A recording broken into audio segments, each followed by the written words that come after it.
Want to turn, sweetheart?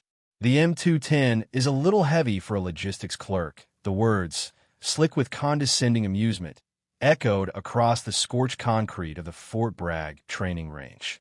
The crowd of elite operators from Shadow Platoon, men carved from granite and arrogance, chuckled in unison, a low rumble of masculine affirmation. They saw a woman who didn't belong, a sergeant with supply chain insignias on her collar, standing too close to their sacred ground. They saw her plain, almost severe features, hair pulled back in a tight, functional bun, a frame that was lean rather than imposing, and they made their judgment. They saw a clerk, a paper pusher, a logistical necessity who had wandered out of her lane and into the lion's den. The woman, Sergeant Alara Vance, offered no reaction. Her face remained a mask of placid neutrality, her gaze fixed not on the sneering face of Master Sergeant Gunner Thorne, but on the heat haze shimmering above the distant targets. Her silence was not timid. It was vast, an ocean of calm that absorbed his mockery without a single ripple.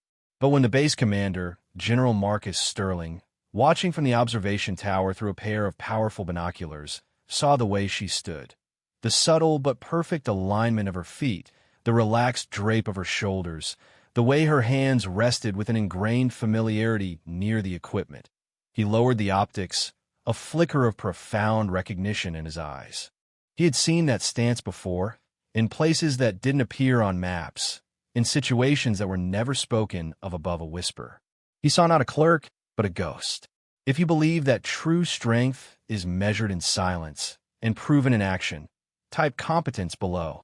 The air at Range 7 was a physical weight, thick with the smell of baked dust, cordite, and testosterone. This was the hallowed ground of Shadow Platoon, the Tier 1 hopefuls, the apex predators of the 82nd Airborne. Here, legends were forged and egos were shattered against the unforgiving anvil of the Hades Run, a combat marksmanship course so notoriously difficult that its decade-old record, set by a man who is now a near-mythical figure in JSOC, was considered less a target and more monument. Master Sergeant Thorne, the platoon's gatekeeper and chief enforcer of its brutal standards, was holding court. He was a caricature of military might, a neck as thick as a tree trunk, a jaw that looked like it could chew through steel, and a voice that had been sandblasted by years of screaming at lesser men. His audience, his disciples, hung on his every word, their laughter a carefully calibrated chorus of respect for his authority. Vance had been there on official business, delivering a requisition of specialized optic batteries, a task that required her to cross the live-fire line during a designated cold range period. She moved with an unobtrusive efficiency, her steps measured, her presence minimal. She was a phantom in broad daylight, her purpose simply to complete her task and disappear. But Thorne, whose arrogance was a constant, radiating force, could not abide such a quiet intrusion into his domain. He saw her momentary pause, her gaze lingering on the M210 enhanced sniper rifle resting on its bipod, and his ego saw an opportunity. The insult was not just an insult. It was a public declaration of the established order. He was the warrior. She was the support. He was the tip of the spear. She was the one who sharpened it. His world was one of action and violence. Hers, he assumed, was one of spreadsheets and inventory lists. The men around him reinforced this worldview. They saw her quiet demeanor as weakness, her unassuming appearance as proof of her inadequacy. They preened and postured, their own insecurities momentarily soothed by the public humiliation of an outsider. Yet, Vance's stillness was a form of defiance more profound than any retort. She didn't flinch. She didn't blush. Her breathing didn't hitch. She simply finished securing the latch on the Pelican case she had delivered, her movements economical and precise. She turned, her gray eyes meeting Thorne's for a brief, unreadable moment, and then gave a slow, deliberate nod. It was an acknowledgement, not of his insult, but of his question. It was a yes spoken without a single word, a response so utterly devoid of emotion that it unnerved Thorne more than any angry outburst could have. A ripple of confusion passed through the platoon. The script had been violated. She was supposed to be flustered, embarrassed, or angry. This silent, calm acceptance was something they didn't understand. It was a language they didn't speak. In that moment of profound silence, the carefully constructed hierarchy of the firing range began to fracture, a tiny, almost invisible crack in the foundation of their assumptions. They had thrown a rock at a fortress, expecting to see it crumble, and instead, the rock had simply vanished into the moat, leaving the surface of the water as still and untroubled as it was before. The tension in the air shifted from amusement to a sharp, uncomfortable suspense. Thorn, caught off guard by her non-reaction, felt a prickle of irritation. He had expected a satisfying spectacle of dominance, but her placid composure had somehow turned the spotlight back on him. He was committed now, his pride on the line in front of his men. He couldn't back down. "All right, clerk," he sneered, recovering his bluster. "You want to turn? You got it. Rules are simple. Complete the Hades run. Beat Command Sergeant Major Tyrell's record of 3 minutes and 47 seconds, with a perfect score, and I'll carry your supply crates for a month." The laughter this time was more strained, more uncertain. The stakes had been set. The challenge was no longer a joke. It was a formal declaration. The Hades run wasn't just a drill. It was a rite of passage. It was a brutal ballet of stress and precision, designed to break even the most seasoned operators. It involved a 200-meter sprint in full kit to the first firing position, followed by a sequence of 10 engagements that tested every facet of a sniper's skill. There were hostage targets where the margin for error was less than an inch. There were moving targets that appeared for mere seconds at unknown distances. There were targets obscured by simulated smoke and disorienting strobe lights. The final shot, the one that made or broke every attempt, was a legendary 1,000-meter cold bore shot on a 10-inch steel plate, taken with a heart rate jacked to the stratosphere from the physical exertion. No one had ever managed a perfect score under 4 minutes. Tyrell's record was considered a statistical anomaly, a once-in-a-generation confluence of skill, luck, and perfect conditions.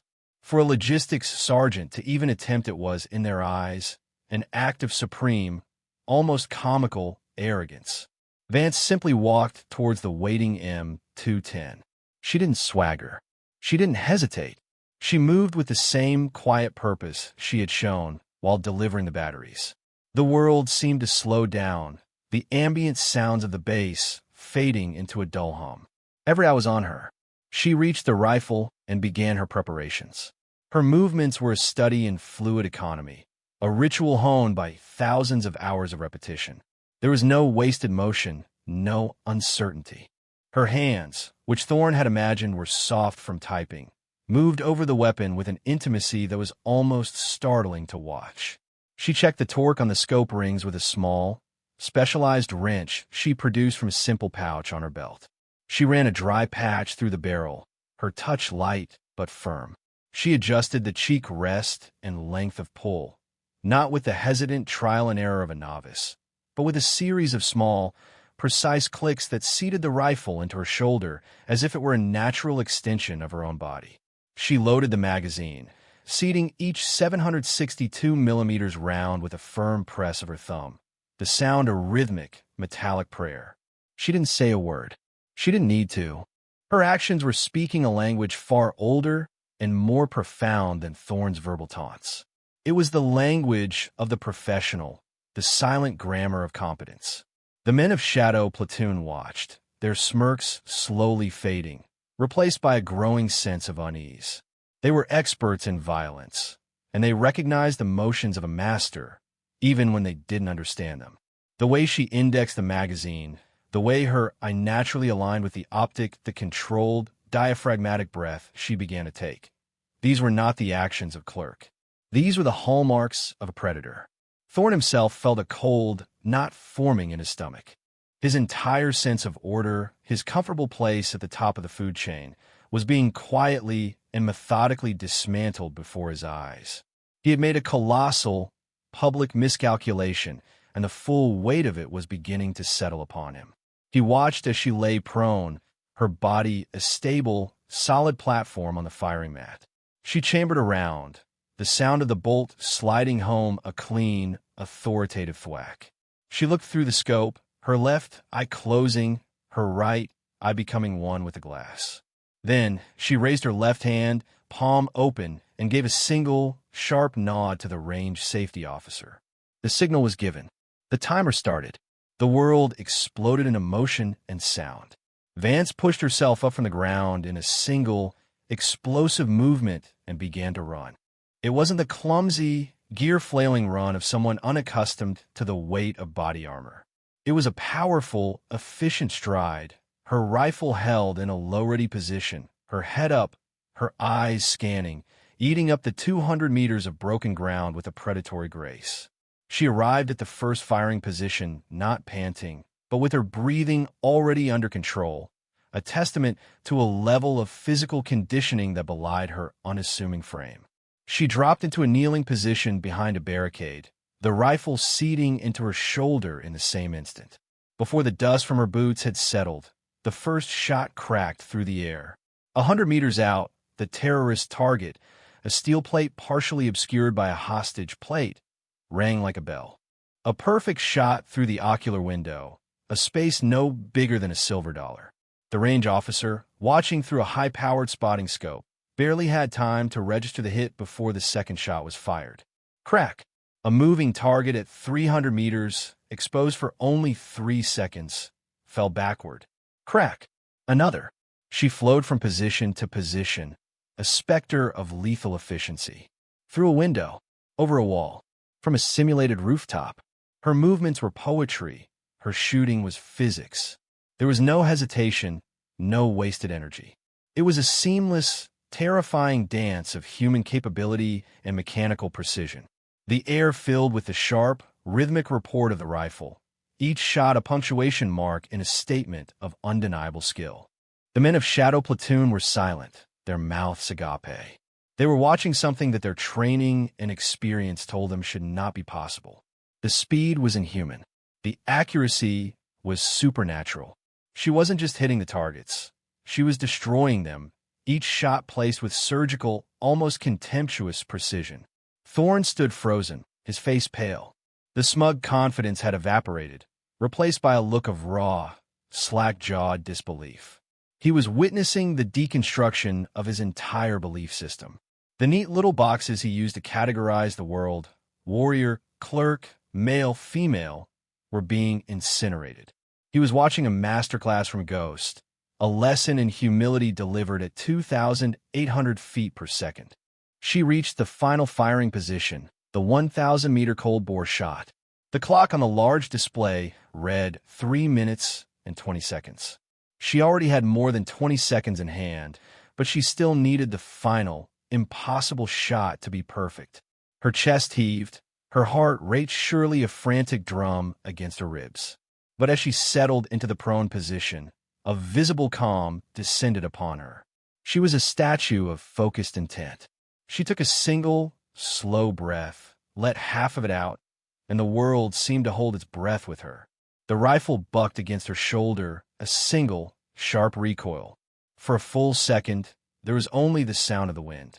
Then, faint but clear, carried back across the kilometer of shimmering air, came the unmistakable, high-pitched ping of a bullet striking steel. A perfect dead-center hit. The clock stopped. 3:31. A perfect score. She had not just broken the record. She had obliterated it. She had taken a monument and ground it into dust. For a long moment, the only sound on Range 7 was the gentle tinkling of the hot brass cartridge case as it settled on the concrete and the lonely whisper of the wind. The silence was absolute, a deafening vacuum where the arrogant laughter had been only minutes before. It was a silence filled with awe, with shock, and with the crushing weight of rewritten history. Vance methodically cleared the M210, removed the magazine, and placed the weapon back on its bipod, her movements as calm and deliberate as they had been before she began. She stood up, brushed the dust from her uniform, and looked towards the observation tower, her expression unchanged. She had done what was asked. The demonstration was over. Thorne simply stared at the time frozen on the display board, the numbers seeming to mock him. 3:31, 16 seconds faster than a legend. He felt a dizzying sense of vertigo, as if the solid ground beneath his feet had turned to sand. Every assumption he had ever made, every prejudice he had ever harbored, lay in ruins around him. His world had been turned upside down by a quiet logistics sergeant and a single, flawlessly executed 3.5-minute drill. He opened his mouth to say something, anything, but no words came out. What could he say? He had been proven wrong in the most public and spectacular way imaginable. His authority, built on a foundation of perceived expertise, had been exposed as a hollow facade. In the face of her silent, overwhelming competence, his loud arrogance was reduced to nothing more than pathetic noise. The men of Shadow Platoon were equally stunned, their faces a mixture of disbelief and a dawning, profound respect. They looked at Vance not as a clerk, but as something else entirely, something far beyond their experience. They had just witnessed a level of skill that bordered on the divine, and it had come from the most unexpected source. They exchanged uneasy glances, the shared memory of their earlier mockery now a source of collective shame. They had laughed at a giant, believing her to be a child. The spell of their insular world was broken, shattered by the undeniable truth of what they had just seen. The heavy door of the observation tower creaked open.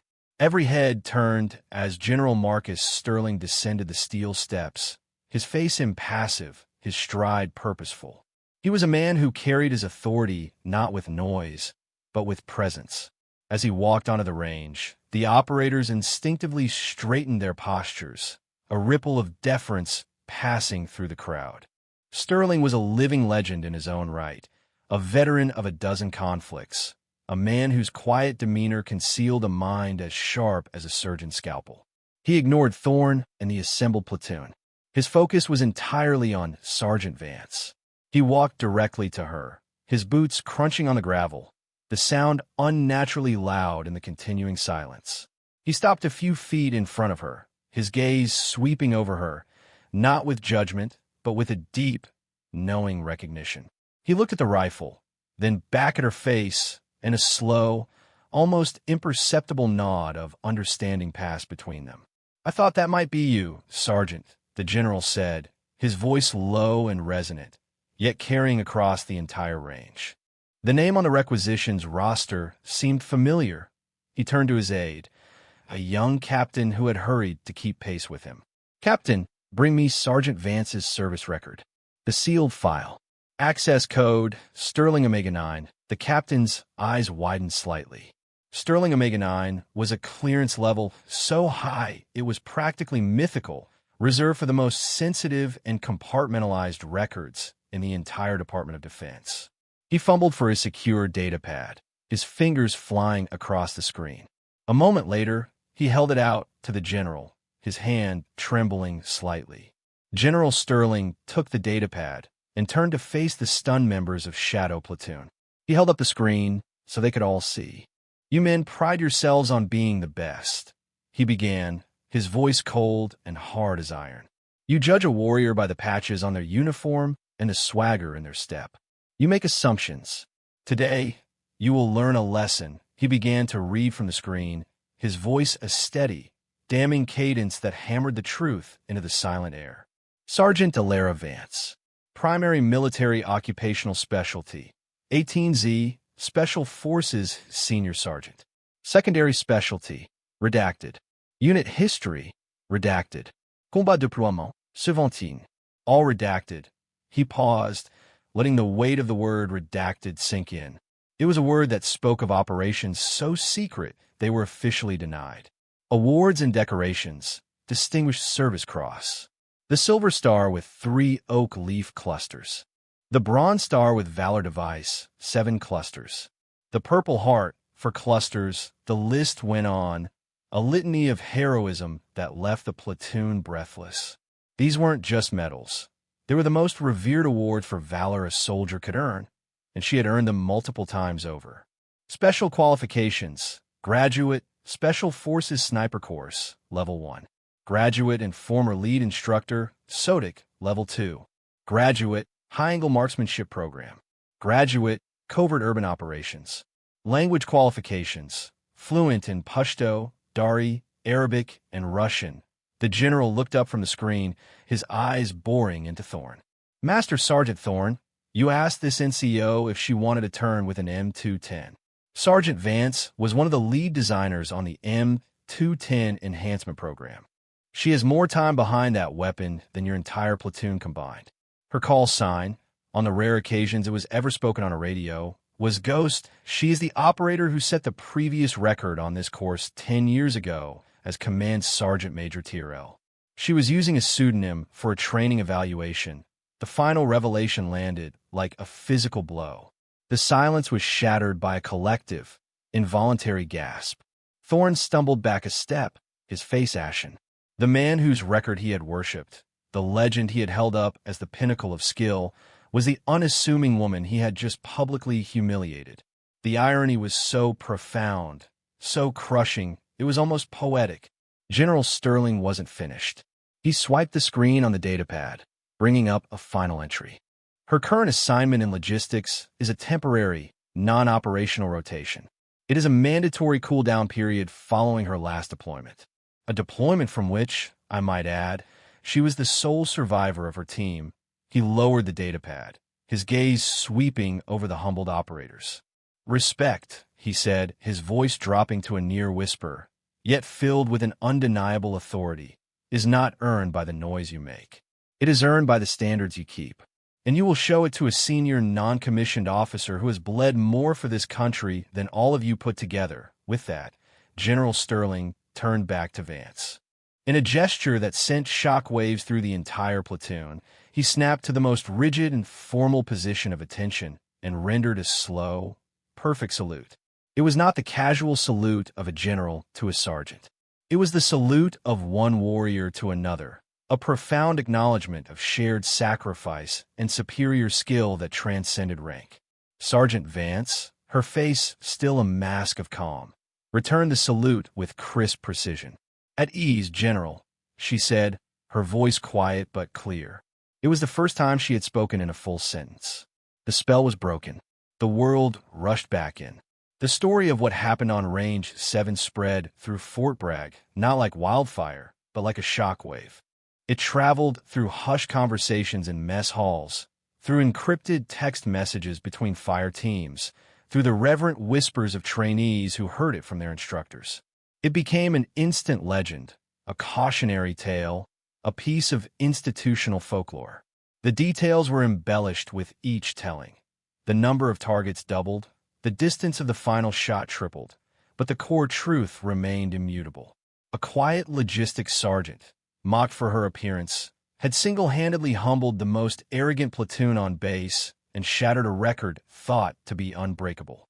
She became known, simply, as the Ghost of Range 7. The legend was less about the shooting and more about the silence. It was about the way she had absorbed the insults without a flicker of emotion, the way she let her actions speak with a deafening roar that her voice never would. She became a symbol of a different kind of strength, one not measured in decibels or bravado, but in quiet, unshakable competence. For the men of Shadow Platoon, the event was a crucible. Their arrogance had been burned away, leaving behind a raw, painful, but ultimately cleansing humility. They had been forced to confront the rotten core of their prejudice, to see how their assumptions had blinded them to the reality standing right in front of them. Their world was larger now, more complex. They understood that a warrior's spirit was not confined to a specific gender, appearance, or military specialty. A true warrior could be anyone, anywhere. Master Sergeant Gunnar Thorne was the most profoundly changed. The foundation of his identity had been cracked. He spent days in a state of quiet reflection, replaying the event in his mind. The sneer on his own face, the laughter of his men, and above all, her calm, gray eyes and the deafening silence that followed her perfect shot. A week later, he found her supervising the loading of a supply truck, her uniform as immaculate and unassuming as ever. He approached her not with a swagger, but with a hesitant, almost nervous energy. He stood before her, his massive frame seeming to shrink. "Sergeant Vance," he began, his voice rough with an emotion she couldn't quite place. I was wrong. When I said, why did? There's no excuse. I was arrogant and I was ignorant. I am sorry," he held out his hand. "I would be honored if you would consider running some advanced marksmanship clinics for my men. They have a lot to learn." "I have a lot to learn." Vance looked at his outstretched hand, then up at his face. She saw not the arrogant bully from the firing range, but a man who had been genuinely humbled, a man who was willing to learn and to change. She gave him the same quiet, deliberate nod she had given him before the Hades run. And then she shook his hand. Her grip was firm, her resolve absolute. "I can do that, Master Sergeant," she said. The clinics became legendary in their own right. Sergeant Vance taught not just the mechanics of shooting, but the philosophy behind it. She taught control of breath, control of emotion, control of ego. Her primary lesson was always the same. The rifle is just a tool. The true weapon is the mind. She never raised her voice. She never boasted. She corrected mistakes with a quiet word, a small adjustment to a soldier's stance, a gentle reminder to trust their training. The men of Shadow Platoon, once her tormentors, became her most devoted students. They began to emulate her quiet professionalism, their boisterous energy replaced by a focused intensity. The culture of the platoon shifted from one of loud arrogance to one of silent competence. And in a quiet corner of the platoon's ready room, someone pinned up the official scoring sheet from that day on Range 7. It was a simple piece of paper, but it became a sacred text. Under the name, someone had crossed out GT Vance, and written in neat block letters, "The Ghost." It was a constant reminder that the most dangerous person in the room is often the one you notice least. Months turned into a year.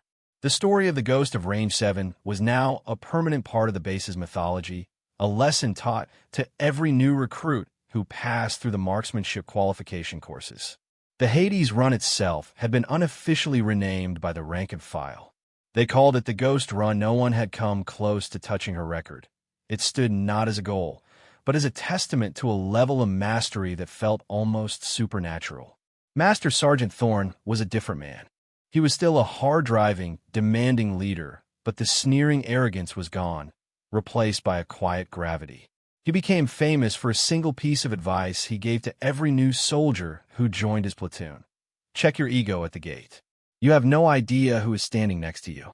The quietest person here might be the one who can teach you the most." He had learned the lesson in the most public way possible, and he was determined to ensure no one else made the same mistake. The ripple effects of that single day continued to spread.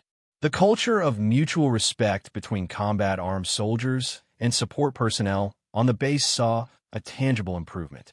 The old, toxic hierarchies began to dissolve, replaced by a more holistic understanding of the military machine, an appreciation that the spear is useless without the shaft that holds it and the hand that sharpens it.